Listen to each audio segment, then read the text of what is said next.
외국인들도 네. 사진을 많이 찍는 예. 약간 상징적인 건물인 것 같더라고요. 네, 매일매일 지나가고 있어요. 저는 네. 집에서 학교 가는 길이 여기가 지나가가지고 매일매일 지나가서 매일매일 성수동이 어떻게 바뀌는지를 10년째 보고 있습니다. 그렇게 봤을 때 상권이 어떻게 발달이 되느냐를 성수동을 토대로 여러분들께 설명드리면 너무 재밌겠다라고 생각을 해서 놀면서 배우는 성수동의 상권 형성이라는 또 수업을 가져와 본 겁니다. 네. 상업용 부동산을 우리 상가, 상권을 아파트랑 똑같이 생각하시는 분들이 실수를 참 많이 하세요. 여기에 GTX가 들어온대. 여기 그러면 상가 가격이 오르겠지? GTX가 있으면은 GTX를 타고 많은 사람들이 와서 여기서 소비를 할 거야 라고 생각을 하는데 완전 반대일 수도 있거든요. GTX를 타고 강남으로 가버릴 수도 있어요. 그리고 GTX가 들어오면 사람들이 교통이 좋으니까 5,000원짜리 커피를 6,000원에 사 먹을까요? 그렇지 않습니다. 예. 그거는 전혀 다른 얘기라는 거예요. 한 달에 한 번 가던 머리를 여기가 교통이 좋아졌기 때문에 한 달에 2번 깎느냐? 그렇지 않다라는 거예요.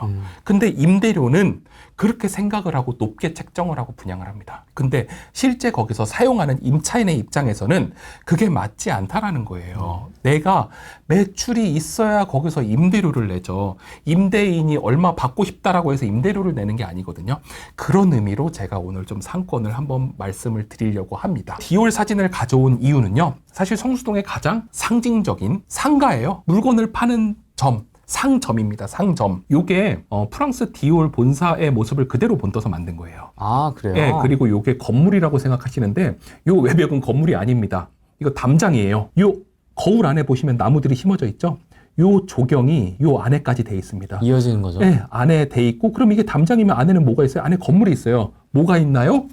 그냥 네모 반듯한 유리 건물이 있습니다. 그리고 그 안에서 쇼핑을 하고 여기 정도에 뭐가 있느냐? 커피숍이 있어요. 요 안에서 커피를 드실 수 있다라는 사실 아셨습니까? 아니, 몰랐어요. 네, 요 안에서 차를 마실 수 있어요. 예약을 해야 됩니다. 그냥 막 들어가서 하면은 저지당하실 거고요. 예약을 해야 먹을 수 있는데 이게 뭐 과거 유럽 귀족들이 이제 티 문화를 하면서 명품을 하는 그 모습, 그걸 체험하기 위해서 이렇게 있는 겁니다. 진짜. 우리 명품 좋아하잖아요. 그리고 요 조경도 이제 대한민국에서 가장 유명하신 분께서 이제 조경을 하신 거고요. 요 분도 유퀴즈에 한번 나오셨었어요. 요 안에 있는 조경도 항상 바뀌어요. 그래서 안에 있을 때 조경을 2개를 볼 수 있는 거예요. 내 담장 안에 있는 조경, 그리고 담 밖에 있는 조경까지 볼 수 있는 아주 아름다운 모습을 띠고 있습니다. 상권에 대해서 설명을 해드리기 전에 요거는 좀 알고 넘어가자라고 말씀을 드리는 거예요. 첫 번째는 상점, 상가, 상권의 차이를 아시나요? 상점, 상가, 상권? 네, 이거를 많은 분들이 똑같다라고 생각을 하세요. 여기 상권이 좋으니까 뭘 해도 돼. 근데 요 3개는 다른 개념입니다. 상점이라는 건요, 실제로 점이에요. 네, 상점은 이게 점의 개념입니다. 이렇게 점 하나씩 있는 거예요. 네. 그리고 상가는 뭐예요? 점이 이어진 겁니다. 어떻게 이어졌겠어요? 길로 이어지는 겁니다. 직선으로. 네, 그래서 우리 상가라는 표현을 짓잖아요. 아파트 상가. 그러면 어떻게 돼 있어요? 상점이 쭉 이어져 있잖아요. 그렇죠. 예, 길 가짜를 써서 상가가 들어가는 거예요. 점이 많아져서 뭐가 됐어요? 선이 되었죠? 그러면은 이 선이 모이면 뭐가 됩니까? 면이 되는. 면이 되죠. 그게 상권입니다. 그래서 상권은 이렇게 헤아릴 상, 이게 얼마 팔릴지 헤아려야 된다라는 거예요. 우선 헤아리라는 거예요. 계산을 하라는 거고요. 두 번째는 물잔 권자예요. 이 물잔 안에서, 이 범위 안에서, 이 에어리어 안에서 얼만큼 물건이 팔릴지를 헤아려 보세요라는 게 상권입니다. 우리 부동산을 역사부터 이야기했듯이 부동산도 단어 하나하나부터 시작을 해야 이해하기가 너무 좋아요. 성수동 상권이 너무 좋잖아요. 그러면은 교수님은 핫플레이스 많이 하시겠네요. 빵은 되게 맛있는 것만 드시겠네요. 그러니까요. 커피숍 어디 가세요? 라고 물어보면 저 스타벅스 가는데요. 사실 백다방 가거든요. 싸니까 메가커피 좋아하고. 그럼 빵은 어디 가세요? 소금빵. 전 프랜차이즈를 되게 좋아하는 사람. 아니, 성수동에 계신데 왜 파리바게뜨를 드십니까? 그 이유는 명확하다라는 거예요. 파리바게뜨는 나한테 실망감을 주지 않습니다. 스타벅스도 그렇고. 그게 다 표준화되어 있기 때문이에요. 근데 아무리 맛집이라고 하는 데는 우선 기다려야 되죠. 시간이 들어가요. 그리고 비싸요. 근데 갔을 때 내 입맛에 안 맞을 수도 있어요. 저는 되게 평범한 아저씨 입맛이거든요. 근데 MG의 입맛은 다르단 말이에요. 그러니까 저는 경제적인 효용으로 봤을 때 맛, 시간, 노력, 비용을 다 다 얻을 수 없는 거예요. 그러면은 인간은 경제적인 인간이기 때문에 뭐를 선택하겠어요? 가장 합리적인 선택을 한단 말이에요. 그러니까 저는 프랜차이즈를 가는 겁니다. 그러면은 성수동에서 맛집은 어디 가세요? 가족들끼리 어디 외식 가세요? 라고 하면은 저는 어디 가냐? 사실 성수동에서 먹지 않아요. 애슐리라든가 명륜 진사갈비 이런 데. 명륜 진사갈비. 왜냐? 아들이 셋이란 말이에요. 아들이 셋이면은 가장 효율적인 식사를 하기 위해서는 무한 리필을 가야 되는 거예요. 이런 사람들은 성수동 상권을 좋다라고 생각을 할까요? 안 좋다라고 생각을 하는 겁니다. 예, 이 얘기를 왜 말씀드리냐 하면은 소비하는 사람들에 따라서 소비할 수 있는 상점은 다르다라는 겁니다. 저 같은 사람이 성수동에서 많은 소비를 한다. 그러면 성수동에 명륜 진사갈비가 들어와야 돼요. 근데 성수동에 명륜 진사갈비가 없단 말이에요. 왜냐? 저 같은 사람이 많이 소비를 하지 않기 때문에. 그러면 명륜 진사갈비 할 때는 성수동이 좋은 상권이겠어요? 안 좋은 상권이겠어요? 안 좋은 상권이죠. 왜냐? 저같이 소비할 수 있는 사람들이 많이 살지도 않고 방문도 많이 안 하는데 임대료는 높다라는 말이에요. 그러면은 명륜 진사갈비한테는 좋은 상권이 아니에요. 대성갈비 가시는 분 나오셨습니다. 대성갈비 감사합니다.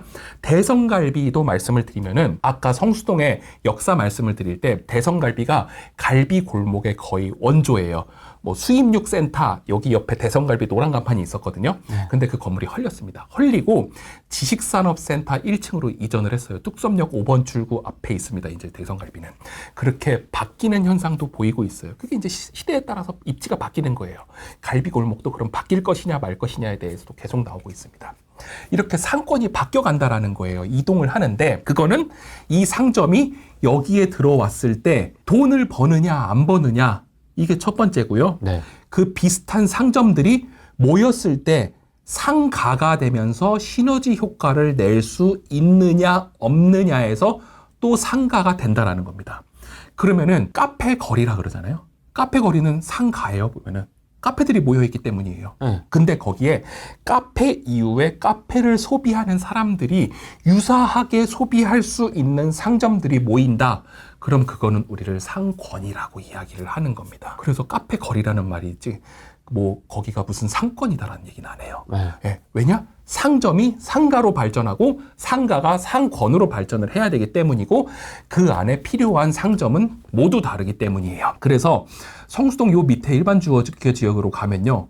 실제로 보세요. 중공업 지역하고 일반 주거 지역에 이렇게 필지도 쬐끄맣게 나눠져 있고 여기 다 공장들 많거든요. 그러면은 뭐가 있겠습니까? 상가가 없어요. 그래서 이렇게 일주일에 한 번씩 트럭이 와요. 실제로 우리 군대에서 보던 황금마차. 황금마차. 네, 이렇게 와서 일주일에 한 번씩 저희는 소비를 합니다. 재밌죠? 상권이 그렇게 좋다라고 하는 성수동에 일주일에 한 번씩 황금마차가 온다? 신기한 일이에요. 근데 많은 사람들은 이거를 모른다라는 생각을 하는 거예요. 상점을 한번 나눠서 가져와 봤습니다. 우리 상점, 상가, 상권에 대해서 1화에서 배웠어요. 그럼 2화에 와서 우리가 배우는 거는 그럼 그 유명한 연무장길이나 성수동에서 핫한 거리에는 편의점이나 블루클럽이 없습니다. 없어요? 네, 성수역 앞에 하나 있는데요. 원래 블루클럽이 짠데 10,000원이잖아요. 거긴 10,000원보다 비싸요. 이거는 지금 뚝섬에서 서울 숲역 넘어가는 길목에 있는 거거든요. 근데 가장 핫한 연무장길에는 이런 상점들이 들어오지 못해요. 이마트 편의점 딱 하나 있는데 제가 봤을 때 그거는 건물주님이 아니실까라는 생각이 듭니다. 지금 보시면은 요거는 편의점, 옆에는 노래방, 요거는 남성 커트 전문점, 휴대폰 가게예요. 요런 가게들은 우리는 어떤 상점이라고 이야기를 하느냐? 한문 조금 나왔습니다. 어렵죠? 근데 이거를 아셔야 여러분들 창업하실 때도 좋고 투자하실 때도 좋아요. 산재성 점포라 그래요. 한문이 어렵지만 이건 뭘 뜻하느냐? 산재, 여기저기 산재에 있다라는 거예요. 빡 퍼져 있어야 돼요. 그 대신 서로 범위는 맞춰줘야 돼요. 2개 붙어 있다 그래서 여기를 편의점 거리라고 부르지 않는다라는 거예요.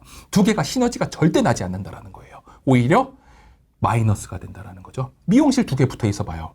근데 거기가 청담동처럼 미용실로 핫한 지역이면 여성들이 고급 소비를 할 수 있는, 나 청담동에서 머리 했어 라고 하는 거는 괜찮지만 남자들의 블루클럽이 모여있는 거예요. 나 오늘 블루클럽 거리 가서 머리 잘랐어. 이거 안 되잖아요. 그런 데들은 모여있으면 안 된다라는 거예요. 그런 데들은 노래방, 미용실, 휴대폰 가게도 마찬가지죠. 동네는 그래요. 근데 테크노마트처럼 모여있을 수도 있지만 우선 동네에서는 모여있으면 안 된다는 거예요. 왜냐하면 이런 데는 생활 필수품을 판매하기 때문에 뒤에서 사는 사람들, 주거인구, 우리 배후인구라고도 해요. 배후인구가 많아지면은 방문 빈도는 높아질 수 있어요. A라는 사람도 오고 B라는 사람도 올 수 있어요. 근데 소득 수준이 올라갔다라고 해서 A라는 사람이 한 달에 한 번 머리 깎을 거를 한 달에 2번 머리 깎지 않는다라는 거예요. 그렇죠. 네, 이런 데는 모여 있으면 안 돼요. 그래서 적정한 레인지를 두고 이런 점포들이 있어야 된다는 겁니다. 이런 점포들이 임대료를 얼마 낼 수 있는지를 판단하기 위해서는 매출을 파악을 하는 게 제일 중요해요. 매출을 어떻게 파악할 수 있느냐? 이게 상점의 기본 공식입니다. 방문자 수 더하기 객단가라는 거예요. 이게 현장조사법이라는 시뮬레이션이거든요. 사실 이것조차 안 하고 창업을 하시거나 투자를 하시는 분들도 많아요. 되게 고전적인 방법이라서 사람들은 이제 빅데이터나 시스템을 통해서 활용을 해야 된다라고 하고 저도 그런 거를 물론 활용을 하지만 그런 것들은 어디서 가져와요? 데이터로 분석을 하는 겁니다. 네. 일반 음식점으로 걸어놓고 커피 팔아도 되거든요. 네, 휴게 음식점으로 카페 팔아도 돼요. 그런 거는 이게 진짜 커피를 파는지 음식점을 파는지 명확하지 않아요. 무조건 현장에 나가봐야 되는 겁니다. 나가서 진짜 매출이 얼마 일어나느냐. 그러면은 상가에 투자를 했을 때 이 임차인이 이 임대료를 낼 수 있느냐 없느냐를 판단할 수 있고요. 내가 만약 창업을 한다 그래도 내가 여기서 미용실을 차렸을 때 얼마큼 매출을 낼 수 있느냐를 볼 수 있습니다. 지금 미용실이 없는데 어떻게 매출을 낼 수 있는지 알 수 있을까요? 라고 보면은 옆에 미용실 얼마 매출을 내는지 가서 보면 돼요. 나누기 2 하면 됩니다. 내가 실력이 있다? 그러면 조금 더 자신 있게 하겠지만 과연 실력이 있다고 내가 머리 자르던 데를 갑자기 옮길까요? 또 그러진 않아요. 그렇죠. 그러니까 이렇게 형성되는 기간, 내 상점 매출 준비 기간은 필요합니다. 그래서 그걸 6개월에서 1년 정도 예비비를 가져가는 거예요. 임대료를. 안 그러면 처음에 다 망하니까 그렇게 좀 투자하는 방식들이 있습니다. 그리고 여기서 날 수 있는 매출은 한정되어 있어요. 아무리 머리를 잘 깎아도 머리를 깎는 시간은 한정되어 있잖아요. 그리고 머리를 깎는 블루클럽이 10,000원대는 사람들이 그래 오케이 할 수 있어. 근데 여기 임대료가 3배 올라서 죄송합니다만 3만 원. 저희는 3만 원입니다 라고 하면은 절대 가지 않는다라는 거예요. 그렇죠. 편의점도 똑같아요. 여긴 임대료가 비싸기 때문에 저희 집 삼각김밥은 5,000원입니다 라고 하는 순간 아무도 가지 않는다라는 거예요. 그래서 임대료가 높은 지역에는 이런 점포들이 상점들이 들어갈 수 없고 그거는 좋은 상권이 아니다라는 거예요. 그래서 연무장길에 이런 게 없는 겁니다. 상권의 범위가 조금씩 개념이 생기기 시작하죠. 네. 근데 사람들은 여기 상권이 좋으니까 내가 가서 뭐든 차리면 사람들이 많이 와서 다 잘 되겠지라고 생각하지만 결국 그러지 않다라는 거예요. 내가 판매하는 물건의 객단가에 따라서 우리는 상권을 판단해야 된다. 이 상권이 이 상점에 맞는지 안 맞는지를 판단해야 된다라는 겁니다. 이게 아까 퍼져 있어야 되는 산재성 점포라면요. 요건 반대예요. 뭉쳐요. 모여라. 그게 집재성 점포예요. 해당 상점이 판매하는 재화를 소비하는 사람들이 많아질수록 어려운 말이죠. 이 상점에서 판매하는 물건을 사는 사람들이 많으면 많을수록 비슷한 업종의 상권이 생각하기 시작한다는 거예요. 상권이 형성된다는 거예요. 지금 최정희님 학원 나왔네요. 맞습니다. 학원도 비슷해요. 지금 병원 건물을 하나씩 가져와 봤어요. 매지컬 타워. 네, 안과, 통증의학과, 이비인후과, 도수, 한의원 다 붙어 있어요. 가정의학과. 여기도 보면 피부과, 이비인후과, 치과, 내과, 약국, 죽집 다 붙어 있거든요. 약국 죽집 진짜 기가 막힌다. 밑 1층은 또 스타벅스예요. 나 이거 와. 너무 부러워. 하여튼 이런 건물들을 봤을 때는 붙어 있다라는 거예요. 근데 왜 붙어 있느냐? 역 앞에 있어요. 이것도 성수동 뚝섬역 앞이거든요. 역 앞에 이런 의원들이 붙어 있을 때 사람들은 이 빌딩에 가면은 치료를 받을 수 있겠지라고 생각을 하는 거예요. 그리고 엘리베이터를 타고 가면서 내가 지금 안과 왔는데 여기 뭐 통증의학과도 있고 뭐 한의원도 있네. 다음에 여기 와야겠다. 이 맞아요. 빌딩 오면 되겠다라고 생각을 한다라는 거죠. 맞습니다. 그렇게 모여서 시너지가 나는 거를 집재성 점포라고 해요. 이런 거는 무조건 뭐 종로다, 강남이다, 여의도다 이렇게 도시 중심지가 아니라도 모여 있으면은 시너지가 나는 겁니다. 그렇죠. 모여 있으면 이건 또 좋은 상권이 되는 거예요. 근데 단 우리가 알아야 되는 것도 있어요. 6층이 안과, 5층 안과, 4층 안과, 3층 안과, 2층 안과, 1층 안과 이러면 안 돼요. 그렇죠. 예, 그런 거는 산재성으로 나눠져 있어야 된다는 거예요. 보면은 과목은 다 다르잖아요. 다 다르게. 예, 그렇게 다르게 있어야 된다라는 겁니다. 근데 이렇게 모여 있을 때 상가 혹은 상권의 개념이 조금씩 형성이 되기 시작한다라는 거예요. 아까 편의점 거리는 없어요. 네. 편의점 상가도 없어요. 근데 메디컬 타워 바로 아까 말씀하셨죠? 인사이트가 있으신 거예요. 이때부터는 상가의 개념이 나오기 시작하는 거예요. 모여있을 때 시너지가 나니까. 그런 데는 의원, 약국, 은행도 모여있어요. 노원구에 가면 뭐 있어요? 은행 사거리. 중계동 은행 사거리 있잖아요. 거기 진짜 은행 사거리 이름이 사거리에 은행이 모여있어서 그랬어요. 그리고 실제로 보면요. 은행들은 모여있어요. 왜냐? 서로 시너지가 나니까. 그리고 보험사 이런 데도 다 모여 있습니다. 사무실도 모여 있죠. 아까 CBD, YBD, GBD 말씀드린 것처럼 사무실들도 모여 있습니다. 왜냐? 모여 있을 때 서로 시너지가 나니까. 그리고 관공서도 다 모여 있죠. 법원 안에 다 이제 옆에 있고요. 서점들도 소형 서점은 모여 있는 것들도 보이고요. 가정 통신 판매점, 아까 테크노마트 좀 말씀드립니다. 테크노마트 6층은 뭐다? 휴대폰을 파는 곳이다. 그렇죠. 이렇게 사람들의 마음속에 있을 때 집재성으로 모여 있을 때 시너지가 난다라는 거예요. 카페 거리 말씀드렸죠. 뭐 광교에도 카페 거리가 있고요. 여기에 갔을 때 가면은 뭐 맛있는 커피를 먹을 수 있다 생각할 때 사람들은 여기가 카페 거리다라고 얘기를 하는 거고요. 뭐 장안평 중고차 매매 단지도 좋은 상권이에요. 이 안에서는 계속 임대가 돌아가거든요. 네. 보면 공실 거의 없어요. 이런 데 가보면은. 그리고 뭐 홍대 예술의 거리도 예술이라는 테마 하나로 이제 처음 홍대 상권이 시작됐잖아요. 근데 제가 지금 계속 성수동으로 말씀을 드리고 있잖아요. 우리 성수동으로 그냥 공부를 해보자라는 거예요. 사진하고는 관련이 없습니다. 근데 성수동에서 프리마켓을 열어요. 성수동에 프리마켓을 보러 올까? 는 한번 생각해 봐야 된다는 거예요. 뭘 팔지? 뭐 귀걸이 같은 것도 팔고 쬐끄만 공예품도 팔고 요 앞에서 뭐 먹거리도 팔고 이랬어요. 근데 성수동에 이런 것 때문에 올까? 와서 즐기는 걸까? 목적성이 무엇일까는 한번 생각해 봐야 된다는 거예요. 저것 때문에 오진 않을 것 같아요. 맞아요. 그러면은 상권의 범위를 잘못 생각하고 있다는 거예요. 이것 때문에 와야 상권이 되는 거지. 그냥 왔다가 있으니까 산다는 사실 이 안에 고기가 뭐가 있고 내가 뭘 잡아야 되는지도 모르는 상태에서 낚싯대를 던지는 거랑 똑같아요. 왜냐? 이 고객들이 이걸 원하는 고객인지 모르잖아요. 그렇죠. 네, 여긴 고객들 명확하죠? 중고차 사러 온 사람이죠? 그렇죠. 여긴 커피 먹으러 온 사람이에요? 예술을 즐기러 온 사람들이죠? 근데 명확하지 않다라는 거예요. 그러면 성수동에 누가 오느냐? 어떤 사람들이 오느냐를 한번 생각해 봐야 진짜 내가 그 상권 안에서 어떤 상점을 열었을 때 가장 시너지가 나는지를 알 수 있다라는 거를 또 설명을 해드릴 수가 있습니다. 디올은 그럼 성수동에 왜 왔냐라는 거예요. 그러니까 네. 생뚱맞게. 디올이 들어와서 성수동이 핫한 것이냐? 아니면 성수동에 핫해져서 디올이 들어온 것이냐? 이게 닭과 달걀 중 어느 게 먼저냐라는 것과 똑같은 겁니다. 근데 역사가 과거에 현재에 끊임없는 대화이듯이 상권도 소비자와 공급자의 끊임없는 상호작용에 의해서 일어난다라는 겁니다. 그 누구가 먼저라고 할 것도 없어요. 그래서 디올도 처음에 어떻게 들어왔느냐? 팝업으로 들어온 거예요. 예, 이게 자기네들도 이렇게 오래 할 줄 몰랐다 그러더라고요. 예, 그래서 팝업으로 들어온 거고 다른 브랜드들도 보면 대부분 팝업으로 들어와요. 아직도 성수동에 대해서는 퀘스천이 있다라는 거예요. 대기업이 이거를 막 전체적으로 큰 부지를 사서 백화점으로 올리기에는 아직은 퀘스천이 있는데 이렇게 생각을 하는 겁니다. 그렇기 때문에 한 번씩 시험을 해보는 겁니다. 우리 데이트할 때 이 사람이 결혼을 해도 좋은 사람인지 안 좋은 사람인지 한 번씩 떠보기도 하잖아요. 내가 이거를 결혼을 했을 때, 네. 이 사람하고 결혼을 했을 때 평생 살 수 있을지 없을지를 판단하기 위해서인 거예요. 근데 부동산은 뭐예요? 도장을 찍는 순간 평생 살아야 되는 거거든요. 매매 계약을 하는 순간 내 거 되는 거예요. 소유권을 가지니까. 그러니까 그 전에 계속 이렇게 밀고 땡기는 거를 팝업이라는 위에서 방울이 터지는 형태로 만들어 보는 거예요. 그래서 성수동에 팝업 스토어가 생기기 시작을 한 겁니다.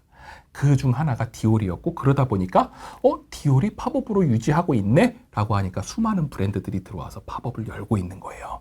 그러면 팝업들은 왜 성수동에 생기느냐? 중심성을 어느 정도 이제 성수동이 가져가기 시작한다라는 거예요. 단순히 팝업이 아니라 지금 보시면은 명품들이에요. 디올도 있고 비커도 있고 코치도 있고요. 그리고 뭐 루이비통도 팝업을 하고 지금 프라다도 준비를 하고 있더라고요. 그렇습니까? 그런 명품들이 준비를 한다라는 건 다 뭐냐? 오네. 모인다라는 거예요. 근데 아까 그냥 단순히 모이는 걸 집재성이라고 했잖아요. 근데 이거는 집심성의 역할이 이제 들어가기 시작하는 거예요. 마음심. 내 중앙에 있다라는 거예요. 도시의 중앙의 역할을 조금씩 해주고 있구나라는 거를 우리는 명품이 들어온다라는 거에서 알 수 있습니다. 그럼 명품이 들어온다라고 해서 다 중심이에요? 라고 얘기를 할 수 있어요. 그거는 우린 뭘로 설명을 해야 되느냐? 이론적으로 설명을 해줄 수 있습니다. 도심 중심지에 한 곳에 모여있는 게 유리한 업종이에요. 이론하기 전에 한번 사례부터 얘기를 해볼게요. 판매량이 많지 않은 제품, 우리 명품을 매일 사진 않잖아요. 어쩌다 한번 사잖아요. 이거는 사람들이 그래서 가까운 데 있는 사람들이 와서 사는 게 아니라 멀리에서도 와서 사요. 명품은 목적성을 가지고. 네, 그만큼 거기서 파는 물건, 즉 재화의 도달 범위가 넓다라는 거예요. 우리 명품 사러 이탈리아 자주 가잖아요. 프랑스랑. 그런 것처럼 재화의 도달 범위가 정말 넓다라는 거예요. 그리고 명품백 하나에 엄청 비싸잖아요. 그러니까 최소 요구치가 높아요. 몇 개 안 팔아도 되는 거예요. 고가의 제품이 들어온다라는 거예요. 그만큼 중심지의 역할이 되고 있고 그 중심지가 되기 위해서는 사람들이 여기 오기 편해야 되는 겁니다. 그래서 백화점들 보면 어디 있어요? 다 명동, 그렇죠? 그리고 한국은행 앞, 시청, 거기에 다 본점들이 있어요. 명동에 롯데 본점 있고요. 신세계 본점은 거기 시청 앞에 있잖아요. 시청에 그 한국은행 앞에 있잖아요. 남산 앞에. 그렇게 다 중심에 모여져 있는 거예요. 1층에서 명품을 파는 이유도 그겁니다. 가장 임대료가 높은 1층에서 명품을 팔아야 가장 많이 남기 때문에. 그리고 이게 재화의 도달 범위가 가장 넓은 상품이기 때문에 사람들은 그걸 상징성으로 가져간다라는 거예요. 그래서 항상 1층에는 명품점이 있고 백화점이 있는 곳은 중심지가 되는 겁니다. 우린 포인트를 항상 잡고 가야 된다라는 거예요. 크리스탈러라는 이제 학자가 중심지 이론을 얘기를 했어요. 1936년도에 이론을 얘기했습니다.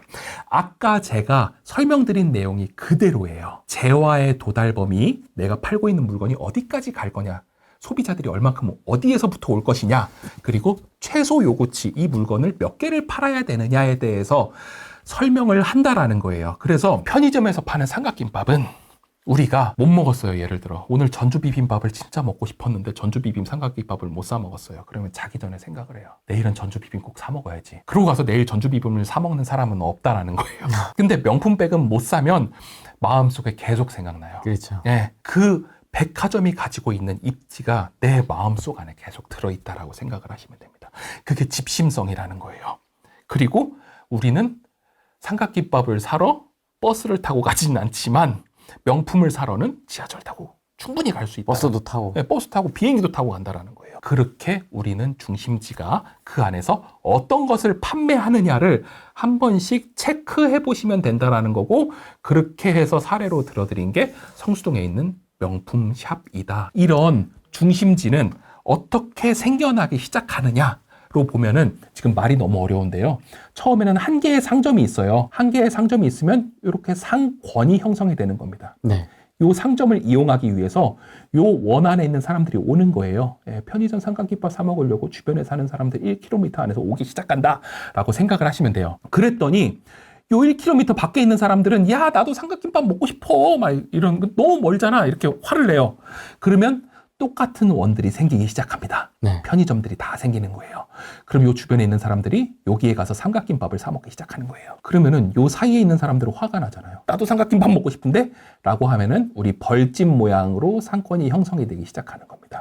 빈 공간이 없듯이 여기 각각 편의점이 있고 요 안에 사람들이 살고 있는 거예요. 그래서 여기 하나가 편의점이라면은 이거보다 아까 재화의 도달 범위가 더 먼 지역 있잖아요. 그 먼 지역으로 더 큰 육각형이 생기는 거예요. 그러면 요 중심지 안에는 편의점보다 좀 더 큰 거 뭐가 들어오겠어요? 이마트, 롯데마트. 그렇죠. 그러면은 물건을 생각해 보세요. 편의점에서 살 수 있는 물건들은 사실 대형마트에 다 있습니다. 그죠? 근데 대형마트에서 우리는 배추 한 포기를 살 수 있어요. 근데 편의점 못 사잖아요. 그래서 재화의 도달 범위가 더 커지는 거예요. 근데 이거보다 더 커질 수가 있거든요. 이 큰 네모들이 또 다 모일 거잖아요. 네. 그럼 이 중심지들을 역할했을 때 더 큰 동그라미가 하나 생길 겁니다. 그거를 우리는 고차 중심지라 그래요. 그게 뭐가 있겠어요? 아까 제일 작은 점이 편의점이다. 그 점들이 모여서 가운데 있는 점이 대형마트다. 그러면 대형마트들이 모이는 그 중간에는 뭐가 생길까요? 백화점? 백화점. 와우, 이렇게 돼 있는 거예요. 이 편의점 안에서 파는 물건 여기서 다 살 수 있어요. 마트에서 파는 물건은 백화점에서 다 살 수 있습니다. 근데 루이비통 백을 마트에서 팝니까? 안 팝니까? 안 팔아요. 그리고 팔아서도 안 돼요. 근데 코스트코에서 명품을 팔죠. 아, 그래요? 네, 코스트코에서 가끔 명품 팔아요. 그러면은 사람들은 코스트코 가서 명품을 살까요? 안 살 것 같은데. 안 사요. 어. 네, 그거는 명분을 위해서 있는 겁니다. 우리가 이렇게 고급 제품도 취급을 한다라는 거를 보여주기 위한 거지.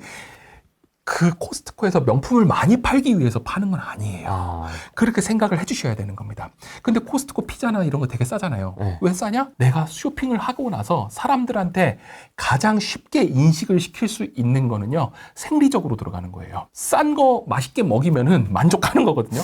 여기 싸다라고 인식을 하는 거예요. 그렇기 때문에 마지막 퇴출구 안에는 그렇게 싼 피자나 음식들이 있는 겁니다. 왜냐? 마지막으로 먹고 싸다 이렇게 인식을 해야 되기 때문에. 이케아 가보면요, 쇼룸을 돌다가 중간에 레스토랑이 있어요. 거기서 뭐를 파느냐? 음식을 팔아요. 근데 음식이 제가 봤을 때 막 그렇게 싸진 않아요. 코스트코처럼 싸진 않지만 그래도 저렴한데 음식에 약간 유럽의 향을 더해 있습니다. 뭐 샐러드도 연어가 들어가 있다거나, 뭐 김치볶음밥이지만 미트볼이 들어가 있다거나, 네, 이렇게 조금씩 가미를 해요. 그러면 사람들이 그걸 먹었을 때 느끼는 거예요. 시중에서 사는 것보다 저렴한데 고급스러운 유럽풍이 있구나라는 거를 먹으면서 느낄 수 있는 겁니다. 이 백화점이 가지고 있는 재화의 도달 범위가 크다라는 거는 뭐예요? 이 백화점의 상권은 넓다라는 거를 이야기해 줄 수 있다라는 거예요. 그래서 상권이 여러 상점이 모여서 뭐 성수동 상권 무조건 좋아요 이게 아니라 이 상점들이 가지고 있는 범위가 이렇게 동그랗게 생기는 거예요. 근데 이 동그란 게 모이죠? 비슷한 상점들이 모이면은 어떻게 했어요? 이 동그라미가 커지죠. 그래서 유입력이 더 커지는 거예요. 근데 여기는 철물점, 여긴 커피숍이에요. 두 개가 동그라미가 모였어요. 이 두 개가 시너지가 날까요? 안 나요. 그러면은 상권은 더 커지지 않는 거예요. 이렇게 생각을 해보면 너무 재밌는 겁니다. 성수동에 팝업 스토어는 왜 모이냐는 거예요. 이런 대형 팝업 스토어가 엄청난 고가임에도 불구하고 왜 모이는 것이냐, 그런 걸 봤을 때는 아까 집심성 점포 말씀드렸잖아요. 이런 거는 이제 국부적 집중성 점포라는 어려운 이야기를 꺼냈는데, 이거는 뭐 중심지의 역할은 둘째 치고 진짜 중심지라면은 종로 한복판에도 이런 게 생겨야죠. 강남 한복판에도 생겨야 되는데 성수동에만 생긴단 말이에요. 왜 그러느냐 봤더니 이런 건 일정 지역에 집단적으로 입지하는 거에 유리하고, 이렇게 대형 팝업 스토어가 입지하기에 성수동은 유리한 조건을 가지고 있었다라는 겁니다. 그 조건은 뒤에 가서 말씀을 드리고, 이 팝업 스토어들이 모여져 있는 거는 아까 주택 부분에서 말씀드렸던 외부 효과로 또 설명을 드릴 수 있어요. 얘네가 모여있을 때 긍정적인 외부 효과가 나는 거예요. 아까 상점들이 모여있을 때 비슷한 것들이 모여있으면 상권이 형성이 된다 그랬잖아요. 그리고 더 커질 수 있다라고 했는데, 네. 팝업 스토어가 대형이 모여있으면 모여있을수록 사람들의 인식 속에 성수동은 대형 팝업 스토어를 가서 즐길 수 있는 공간이다라는 인식이 생기는 겁니다. 그러면 서로한테는 긍정적인 외부 효과죠. 그렇기 때문에 기업에서 앞다투어서 대형 팝업 스토어를 성수동에 열기 시작을 하는 겁니다. 또 반대의 경우도 생각을 할 수 있어요. 모여있을 때 부정적인 외부 효과가 나는 것들이 있거든요. 그런 것들은 무엇이냐, 요 밑에 뭐 돌 깎는 집 가다 보면 길 주변에 모여있잖아요. 어구점, 화해점, 농기구점, 장례용품, 공원묘지 이런 거는 자기네들끼리 부정적 외부 효과가 있으니까 또 저 멀리 가서 모여있는 거예요. 이게 보시면은 자동차가 다 엉덩이를 보여주고 있거든요. 뒤에. 네, 이 자동차 뒷모습의 섹시한 모습을 나타내는 단어라고 하더라고요. 그래서 자동차 튜닝 브랜드입니다. 자동차 튜닝 브랜드가 여기서 자동차 전시를 하면서, 여기 보면은 이때는 또 이제 아이스크림 샵이 운영이 되고 있거든요. 요 안에서도 팝업 스토어가 운영이 돼요. 그러니까 자동차를 보면서 신기하잖아요. 재밌잖아요. 남자들이라면은 여자친구 손 한번 잡고 들어올 수 있잖아요. 그럴 것 같은데. 그리고 내가 여자다라고 하면은 요 앞에서 사진 한번 또 찍어야 되잖아요. 요 안에서 또 팝업 스토어라면서 이렇게 시너지가 나는 겁니다. 두 번째는요, 템버린스라는 아마 잘 아실 겁니다. 제니, 블랙핑크. 네, 블랙핑크 제니가 광고를 하고 있죠. 화장품 브랜드예요. 여기는 이제 젠틀몬스터에서 같이 운영을 하는 브랜드입니다. II 컴파운드라는 회사고요. 젠틀몬스터가 선글라스라면 템버린스는 화장품으로 만든 브랜드고요. 이 건물이 원래 그냥 벽돌집이었어요. 근데 이렇게 다 뚫어놓은 겁니다. 너무 재밌죠. 그리고 지상에는 공간이 하나도 없어요. 하나도 없고 요 뼈대만 남겨놓고 요 위에 보면은 보는 다 구조 보강을 한 겁니다. 이렇게 보강을 해서 남겨두면은 면적이 없어요. 지상 면적이 하나도 없습니다. 요 지하만 있어요. 즉 용적률이 없는 건물이에요. 이거는. 빵프로예요? 네, 빵프로입니다.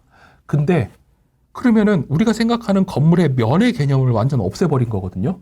그럼 면의 개념이 없으니까 여기서 뭘 팔아야 되나? 여기서 매출을 어떻게 내지라고 생각하면은 과거의 부동산의 시선에 사로잡혀 있는 거예요. 근데 이 템버린즈라는 회사는 요 밑에 지하 공간에 쇼룸을 뒀어요. 화장품을 전시를 해요. 그래서 사람들이 지금은 아무도 없는데 주말이 되면은 이렇게 한 바퀴 둘러서까지 줄을 씁니다. 줄을 서서 이 밑에서 사람들이 체험을 하고 이제 뭐 구매도 하지만 사실 체험의 목적이 더 크죠. 근데 굉장히 인상적인 임팩트를 주면서 결국 온라인으로 판매를 하면서 매출을 낼 수 있다는 거예요. 즉, 이 건물 하나가 가지고 있는 면적 안에서 손님들이 뭘 얼마큼 사가냐. 아까 제가 처음에 산재성 점포 얘기하면서 머리 깎는 얘기 했잖아요. 이제 그렇게 상점의 매출을 분석하는 것보다는 더 선진화된 모습이 이런 모습이다라는 겁니다. 면적이 없어도 이 사람들이 온라인으로 얼마큼 매출을 낼 수 있느냐를 판단을 하기 시작하는 거예요. 그리고 기업도 단순히 여기서 물건을 팔 생각을 하지 않고 홍보 효과를 이용해서 우리가 생각하는 가상세계, 이 가상세계에서 물건을 얼마큼 팔 수 있겠구나라고 생각을 하기 시작하는 겁니다. 아이디어 엄청 좋은 것 같아요. 네, 아이디어가 되게 좋은 거죠. 그래서 이렇게 진로라는 대형 회사에서도 팝업을 하기 시작하는 거고요. 그러면 성수동의 팝업 스토어가 왜 그렇게 큰 거냐? 아까 큰 것들이 모여 있어서 국부적인 집중성 점포가 된다 그랬잖아요. 네. 보시다시피 성수동은 중공업 지역이에요. 중공업 지역은 무엇이냐? 원래 공장이 있던 자리다. 여기거든요. 여기가 연무장길입니다. 보시면 요 밑에 있는 일반 주거 지역은 숫자들이 빠글빠글하게 모여 있잖아요. 다 빠글빠글하죠. 근데 여기는 띄엄띄엄 이렇게 큰 땅들이 많아요. 필지가. 즉 필지가 큽니다.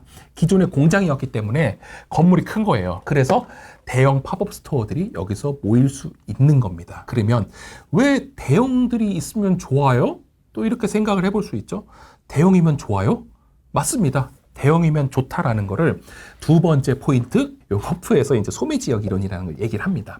이 개념을 뭐 계산하는 공식도 있어요. 근데 우리는 그런 거 필요 없고 개념만 알고 가자 이겁니다. 즉, 허프는 어떻게 얘기를 했느냐? 상점이 사람을 끌어들이는 유인력은 상점의 규모에 비례한다라는 거예요.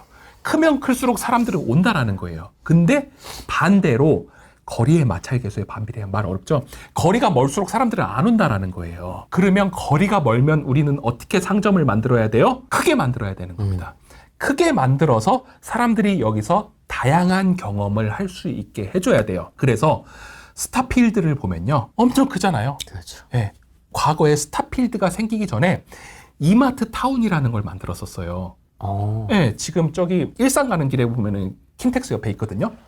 근데 그거는 규모가 스타필드보다 작아요. 근데 그 다음에 만드는 거는 이 신세계도 이런 이론을 알고 있기 때문에 더 크게 만드는 거예요. 더 크게 만들면 사람들이 더 많이 온다라는 거죠. 그래서 미국에도 가보면은요, 아울렛이 엄청 멀어요. 도심에서 엄청 멀거든요. 근데 그만큼 완전 아울렛 마을을 만들어 놓습니다. 그래서 우리도 아울렛 지방에 가보면 점점 크잖아요. 점점 커지는데 만약 그거보다 가까운 곳에 더 큰 아울렛이 들어왔다. 서울에서 더 가까운데 더 큰 곳, 더 많은 경험을 줄 수 있는 아울렛이 들어왔다?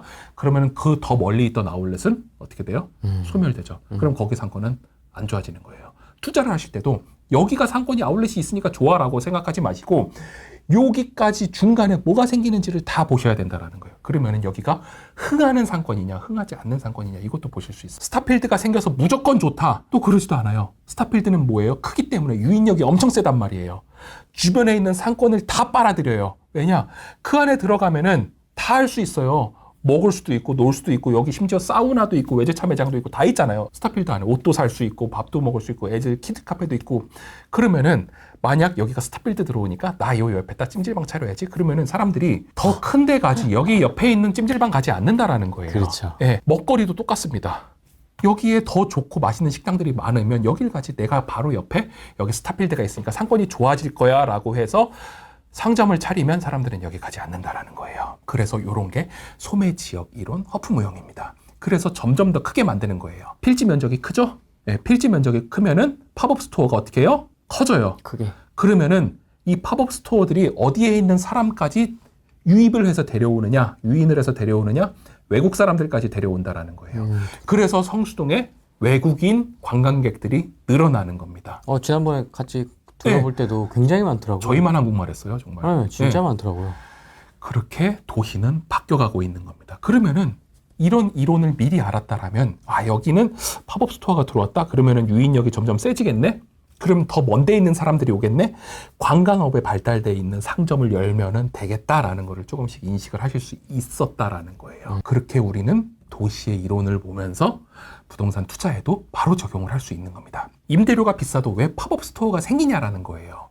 팝업 스토어가 생기는 이유는 아까처럼 이렇게 모여있고 규모가 크고 유인력이 좋다라고 해서 팝업 스토어를 내는 기업은 없습니다. 즉 그만큼 경제적인 효용이 달성이 되기 때문에 팝업 스토어를 여는 거예요. 아까 부동산을 볼 때, 템버린즈를 볼 때 내가 여기 매출을 얼마 내야지 이 공간이 크니까 매출이 클 거야 라고 생각하는 거는 되게 과거적인 방식이지만 여기에 들어오는 기업들은 더 이상 이 성수동을 부동산으로 보지 않습니다. 부동산으로 보지 않고 광고판으로 보는 거예요. 여기서 팝업 스토어를 열면은 내가 예를 들어 TV에 광고를 낸다? 그러면은 한 달에 10억 정도 들어갈 거야. TV에 광고 내는 거 되게 어렵잖아요. 모델도 써야 되고, 그리고 뭐 인터넷 네이버에도 광고 낸다면 뭐 10억이 들 수도 있겠죠. 근데 그러면은 10억 돈을 들여서 내가 타겟팅하는 사람들한테 이 광고가 명확히 가냐라는 거예요. 안 가죠. 안 갈 수가 있어요. 그냥 무자비하게 뿌리는 거거든요. 그런 광고들은, 매체 광고들은. 근데 성수동은 지금 어떤 사람들이 이 지역을 지나가는지를 알 수 있다라는 거죠. 뭐 20, 30대 젊은 여성 혹은 외국인들이 많이 지나간다? 그러면은 외국인들이 여기서 당장 뭘 큰 걸 사갈 수 있겠어요? 없죠? 그러니까 뷰티나 패션 같은 것들을 여기다 많이 열고 이거는 어디로 가느냐? 온라인몰로 가는 거예요. 그러다 보니까 화장품 그리고 무신사, 패션에 대한 것들이 많이 생겨나기 시작하는 겁니다. 이 사람들은 이거를 홍보비로 보고 있기 때문에 TV로 괜히 큰 돈을 들여서 모델을 써서 무작위한 사람들한테 보이는 것보다 세그먼트랑 타겟팅을 명확히 해서 포지셔닝하는 게 더 낫다라는 겁니다. 그래서 성수동에 이렇게 팝업 스토어를 열었을 때 더 높은 효과가 있기 때문에 기업들은 높은 임대료를 내고라도 팝업 스토어를 연다라는 겁니다. 그래서 세 번째 또 포인트 잡고 가겠습니다. 이 사람들은 왜 돈을 내느냐? 아까 말씀드렸죠? 이게 중심지라고 쳐요. 중심지라고 쳤을 때 입찰지대 이론이라는 걸 볼 수 있습니다. 어렵지만 알론소라는 또 지식인이 얘기를 했고요. 네. 영어로 하면 비드 렌트예요. 즉 비드가 뭐예요? 경매잖아요. 임대료를 서로 경매하듯이 올린다는 거예요. 왜 올리겠어요? 내가 이 장소를 차지했을 때 높은 임대료를 내고 차지했을 때 그것보다 더 높은 효용을 낼 수 있다라는 겁니다. 더 높은 가치를 얻을 수 있기 때문에 더 높은 임대료를 지불한다라는 거예요. 그렇기 때문에 성수동의 팝업스토어 임대료가 계속 올라가는 겁니다. 그러다가 어느 순간 기업이 야 이렇게 비싸면은 더 이상 여기에 광고하는 게 맞지 않겠는데 라고 하는 순간 임대료는 떨어질 수 있습니다. 그걸 그렇게 이론적으로 보여주는 게 입찰지대 이론이에요. 그래서 가장 중심부 임대료가 높은 지역에는 아까 말씀드린 상점, 은행, 사무실, 회사, 본사 같은 게 들어오고 도심지에서 멀어질수록 이렇게 임대료는 떨어지는 형태를 점차 보여지고 있다라는 게 입찰지대 이론입니다. 요거 아까 주택 제가 설명드릴 때 여기 뭐 강남구, 서초구, 여기 성남시 갔다가 뭐 분당 올라갔다가 분당, 뭐 이렇게 네, 용인 떨어진다 용인. 뭐 이런 것들도 보여드렸어요. 상권에서도 비슷하게 이런 것들이 나타나고 있다라는 겁니다. 이렇게 세 번째 포인트까지 잡아드리면서 상권 수업을 하면서 마지막으로 또 여러분들께 퀘스천을 남겨드리겠습니다. 요것도 원래 공장이었어요. 공장이었는데 이렇게 팝업 스토어로 바뀌었습니다. 팝업 스토어로 바뀌어서 이건 뭐 게임 회사에서도 팝업 스토어를 운영을 했더라고요. 네. 이 팝업 스토어를 들어가는 임차인이다. 혹은 이걸 가지고 있는 임대인이다. 라고 봤을 때 내가 임대료를 얼마 받을 거야? 라는 거를 과연 내 투자 수익률과 주변이 얼마 받으니까 나도 얼마 받을 거야 라고 생각을 할 것이냐? 아니면 실제 임차인이 여기에 들어왔을 때 얼마의 매출을 내고 얼마의 수익을 가져갈 수 있느냐로 판단을 해볼 것이냐.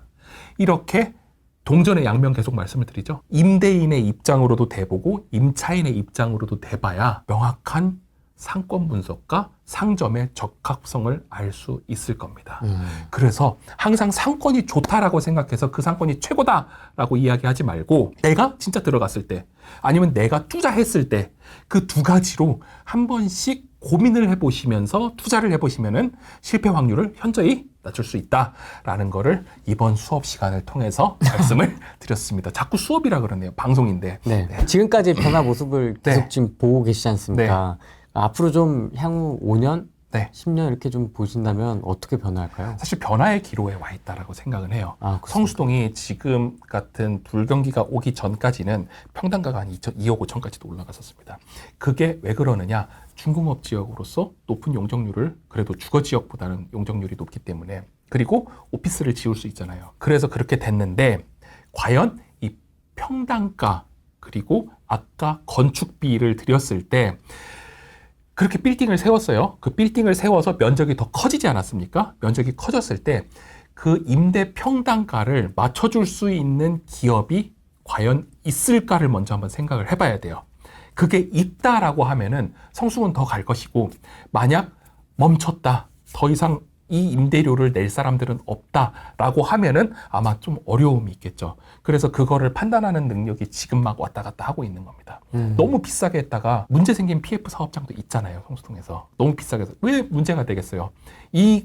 이렇게 비싸게 사서는 분양을 했다가는 아무도 들어오지 않을 것 같아 라고 생각을 하기 때문에 PF 사업도 문제가 되는 거거든요. 그래서 지금 사업이 어떻게 흘러가는지 그리고 그걸 진짜 받아줄 수 있는 수요자가 얼마나 있는지 그거를 한 번씩 판단해 보는 게 좋을 것 같고요.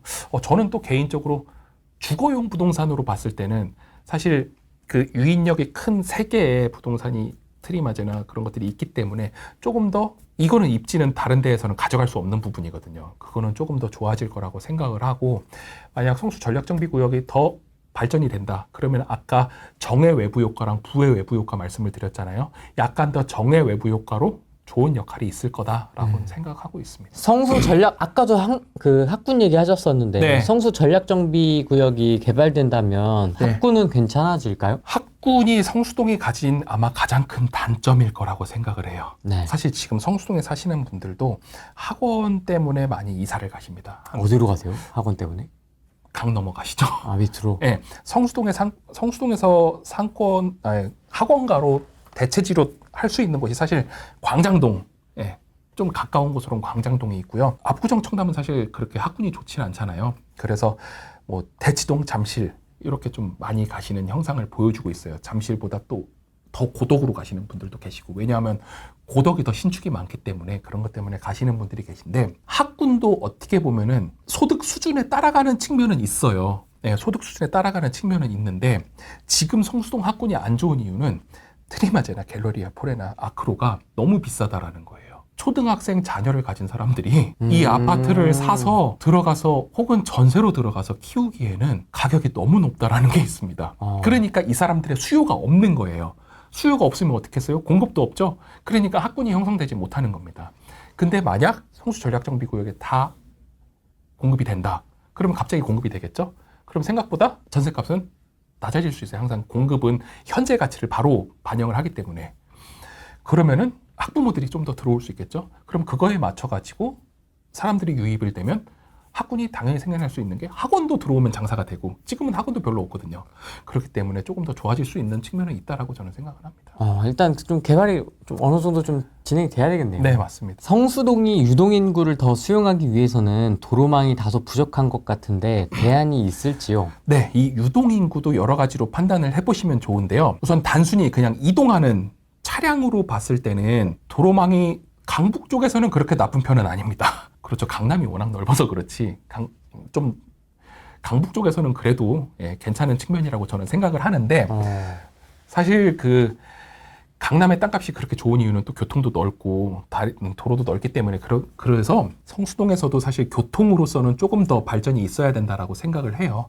그래서 항상 나오는 얘기가 뚝섬 성수 그리고 구이 뭐 이렇게 넘어가는 역 있잖아요. 건대 입구 구이 넘어가는 2호선을 뭐 지하화 시키자 뭐 이런 얘기들도 항상 나오고 있습니다. 그리고 이제 정치적으로 정책적인 측면에서 이야기를 해야 되는 거고요.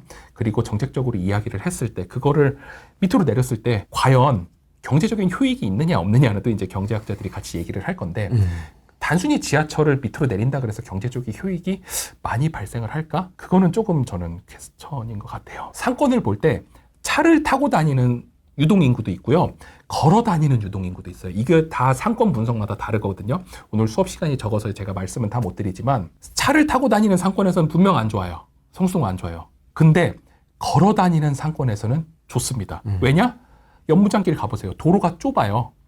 즉 내가 걸어 다녔을 때 오른쪽에 있는 상점도 편하게 갈 수 있고 왼쪽에 있는 상점도 편하게 갈 수 있다라는 거예요. 그렇죠. 즉 걸어 다니는 사람들이 소비를 양쪽으로 다 할 수 있고 경험의 범위가 양쪽으로 일어난다라는 겁니다. 근데 강남대로를 가보세요. 도로가 엄청 넓죠? 도로가 엄청 넓은데 한쪽밖에 소비를 못해요. 그렇죠. 네. 한쪽밖에 소비를 못하고 빌딩 규모도 엄청 큽니다.